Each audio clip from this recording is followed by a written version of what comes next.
Hello friends, welcome to BDV education point. और आज हम करेंगे एथनोग्राफिक रिसर्च। इस रिसर्च के अंदर हम करेंगे इस एथनोग्राफिक रिसर्च का मीनिंग, कैरेक्टरिस्टिक्स और जो अंडरलाइंग असम्पशंस है। तो चलिए स्टार्ट करते हैं। जो एथनोग्राफिक रिसर्च होती है वो एक क्वालिटेटिव रिसर्च मेथड होता है, जिसके अंदर रिसर्चर क्या करता है, रियल लाइफ इन्वायरमेंट के अंदर पार्टिसिपेंट की स्टडी करता है और रियल लाइफ इन्वायरमेंट के अंदर जो पार्टिसिपेंट होते हैं उनसे इंटरेक्ट करता है और वो जो इंटरेक्शन है वो ऑब्जर्वेशन के थ्रू करता है। तो ये जो एथनोग्राफिक रिसर्च होती है, इस रिसर्च के अंदर क्या होता है कि जो सोशल साइंस होती है उसके अंदर इसको ज्यादा यूज किया जाता है और एक पॉपुलर स्टडी है सोशल साइंस रिसर्च के अंदर। तो एथनोग्राफिक जो रिसर्च होती है उसका जो मेन फोकस होता है वो ग्रुप की जो कल्चर होती है उसको डिस्क्राइब करना और डिटेल्ड और कॉम्प्लेक्स मैनर के अंदर, यानी जो ग्रुप की जो कल्चर है, किस तरह का ग्रुप है, किस तरह की ग्रुप के अंदर वैरायटी है और किस तरह के उनके कैरेक्टरिस्टिक्स है, ये क्या करते हैं वेरी डिटेल्ड और कॉम्प्लेक्स मैनर के अंदर उनको डिस्क्राइब करती है ये रिसर्च। तो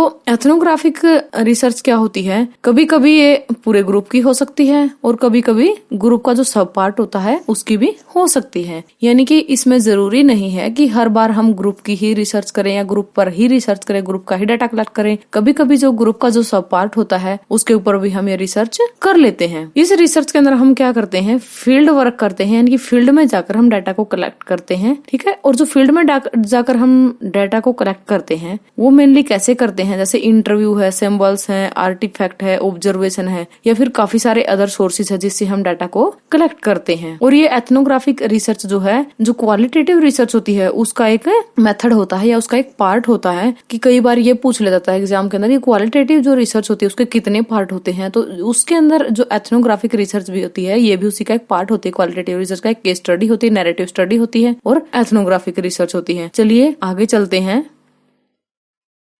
एथनोग्राफिक रिसर्च क्या है, पहले ही बताया था कि क्वालिटेटिव होती है। ठीक है, और इसको इंडक्टिव, एक्सप्लोरेटरी और लॉन्गिट्यूडनल, इन वे से, इन मेथड से भी जो है इसको कंडक्ट किया जा सकता है। जो एथनोग्राफिक जो मेथड होता है रिसर्च का, ये एक रिच डिस्क्रिप्शन यानी रिच एंड थिक भी आप इसको बोल सकते हैं, डिस्क्रिप्शन प्रोवाइड करता है स्मॉल एरिया के ऊपर। यानी कि जो हमारा जो ग्रुप होता है, जो हमारी स्टडी का जो एरिया होता है वो स्मॉल एरिया होता है और उसके ऊपर ये रिच डिस्क्रिप्शन और थिक डिस्क्रिप्शन हमें प्रोवाइड करता है, यानी कि मोर नॉलेज जो है ये प्रोवाइड करता है। ये स्टेप होते हैं कि एथनोग्राफिक जो रिसर्च है वो किस तरह से परफॉर्म की जाती है। सबसे पहले तो हम आइडेंटिफाई करते हैं रिसर्च क्वेश्चन को, यानी कि रिसर्च जो प्रॉब्लम होती है हमारी, सबसे फर्स्ट स्टेप इसका है कि हम रिसर्च की जो प्रॉब्लम होती है, जो रिसर्च का जो क्वेश्चन होता है उसको हम आइडेंटिफाई करते हैं। उसके बाद हम रिसर्च की लोकेशन डिटरमाइन करते हैं। लोकेशन मीन्स कि हम किस एरिया के अंदर इसको करेंगे, किस क्षेत्र के अंदर हम इस रिसर्च को करेंगे और किस स्थान पे करेंगे। तो हम रिसर्च की लोकेशन डिटरमाइन करते हैं। उसके बाद हम जो प्रेजेंटेशन का जो मेथड होता है, किस मेथड से हम इसको प्रेजेंट करेंगे उसको फॉर्मुलेट करते हैं। उसके बाद हम परमिशन लेते हैं। ये नहीं है कि हम फील्ड में जाकर के डायरेक्टली उनसे क्वेश्चन पूछने लग जाए किसी भी ग्रुप से। हम क्या करते हैं कि हम परमिशन लेते हैं कि क्या हम, मान लिया हमारी जो स्टडी है वो किसी स्कूल के थोड़े से स्टूडेंट है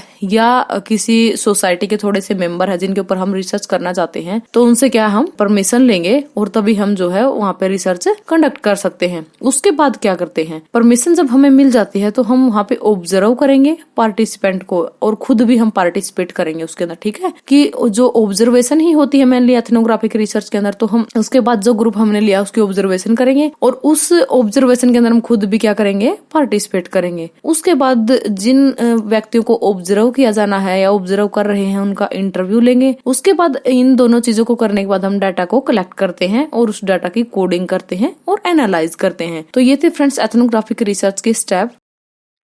अब हम करेंगे इसके कैरेक्टरिस्टिक्स कि एथनोग्राफिक जो रिसर्च होती है उसके कैरेक्टरिस्टिक्स क्या होते हैं। जो सबसे पहले जो एथनोग्राफिक रिसर्च होती है उसके अंदर रिसर्चर क्या करता है, वो एक ऐसी मेथोडोलॉजी प्रेजेंट करता है जिसमें क्या करता है, वो केयरफुली जो है मीनिंग्स को स्टडी करता है। यानी कि जो भी चीजें होती है एथनोग्राफिक के अंदर उसके अंदर क्या करता है, रिसर्चर केयरफुली स्टडी करता है। ठीक है, और ये एक ऐसी प्रोसेस है जिसके अंदर देखने के साथ साथ सुना भी जाता है, यानी कि देखने और सुनने की प्रक्रिया के थ्रू आउट इसके अंदर रिसर्च होती है, और साथ ही साथ जो है क्या होता है, जो लिसनिंग होती है पीपल्स की, कि लोग क्या कहते हैं और लोग क्या जानते हैं, ठीक है, कि लोगों को किस चीज की नॉलेज है, जिस बारे में हम रिसर्च कर रहे हैं लोग क्या जानते हैं, तो उसकी केयरफुल लिसनिंग होती है और ऑब्जर्वेशन होती है उनके बिहेवियर की, और साथ ही साथ वहाँ के इन्वायरमेंट की, ठीक है। तो ये चीजें क्या होती है एथनोग्राफिक रिसर्च के अंदर मायने रखती हैं। तो एथनोग्राफिक रिसर्च क्या होती है, इसके अंदर पीपल्स की स्टडी की जाती है, उनके अपने इन्वायरमेंट के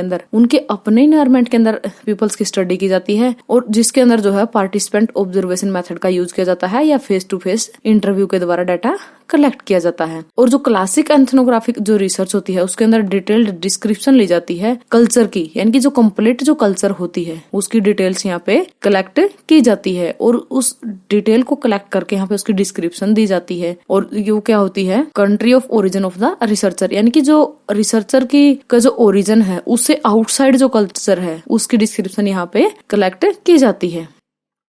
चलिए इसके बेनिफिट देख लेते हैं। जो एथनोग्राफिक रिसर्च होती है इसके बेनिफिट क्या है। सबसे पहले तो ये एक रिलेशनशिप बिल्ड करती है, एक रिलेशनशिप डेवलप करती है, कि ये उस टाइम तक नहीं कि जब तक हम रिसर्च करते हैं, जो पार्टिसिपेंट होते हैं उस रिसर्च के अंदर, कि जब स्टडी हमारी हो चुकी होती है उसके बाद तक भी क्या करती है, ये रिलेशनशिप बनाए रखती है। जब तक स्टडी होती है तब तक तो रिलेशनशिप होती ही होती है, लेकिन बाद तक भी क्या करती है, उन पार्टिसिपेंट से रिलेशनशिप बनाए रखती है। एथनोग्राफिक हमें क्या करती है, एक रिच सोर्स प्रोवाइड करती है विजुअल डाटा का। विजुअल डाटा कौन सा होता है, जिसको हम देख भी सकते हैं, ठीक है, जिसको हम देख सकते हैं, सुन सकते हैं, महसूस कर सकते हैं। और एथनोग्राफिक जो रिसर्च होती है वो बिहेवियर को कैप्चर करते हैं डिफरेंट कंटेस्ट के अंदर, यानी कि जब पीपल्स का बिहेवियर हर बार चेंज होता रहता है, बार बार चेंज होता रहता है एवरीडे लाइफ के अंदर, तो ये क्या करती है, उस बिहेवियर को ये कैप्चर करती है, ठीक है। तो एथनोग्राफिक रिसर्च के अंदर जो ह्यूमन का जो डाटा होता है, रियल लाइफ जो स्टोरीज होती है उसमें कन्वर्ट किया जाता है, यानी कि ये एक ऐसी रिसर्च होती है जिसके अंदर जो ह्यूमन की रियल लाइफ स्टोरी का जो डाटा होता है उसको रिलेट किया जाता है और उसको रिमेम्बर भी किया जाता है। एथनोग्राफिक प्रोवाइड करती है अंडरस्टैंडिंग स्टैटिक्स की, यानी कि जो बिहाइंड स्टैटिक्स जो अंडरस्टैंडिंग होती है वो भी क्या करती है, ये प्रोवाइड करती है। जो एथनोग्राफिक क्या करती है, रिसर्च क्या करती है, इमोशनल बिहेवियर भी कैप्चर करने के लिए अलाउ करती है, कि जब लोग इस टाइप की स्टडी के अंदर पार्टिसिपेट करते हैं तो उनका इमोशनल बिहेवियर कैसा है ये भी इसके अंदर कैप्चर किया जाता है, कि किसी सिचुएशन के आने पर लोग किस तरह से बिहेव करते हैं। और साथ ही साथ ये क्या करती है, एवरीडे की लाइफ का जो इन्वायरमेंट है उसके अंदर कंडक्ट की जाती है, यानी कि पार्टिसिपेंट जब इसमें पार्टिसिपेट करते हैं तो उनकी रियल लाइफ का जो इन्वायरमेंट होता है और एवरीडे लाइफ का जो इन्वायरमेंट होता है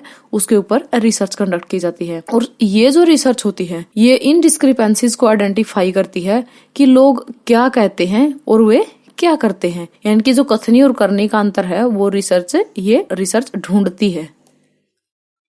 thanks for watching friends. Video को लाइक करना, शेयर करना, अगर आप चैनल पे नए हैं तो वीडियो एजुकेशन पॉइंट को सब्सक्राइब करना न भूलें।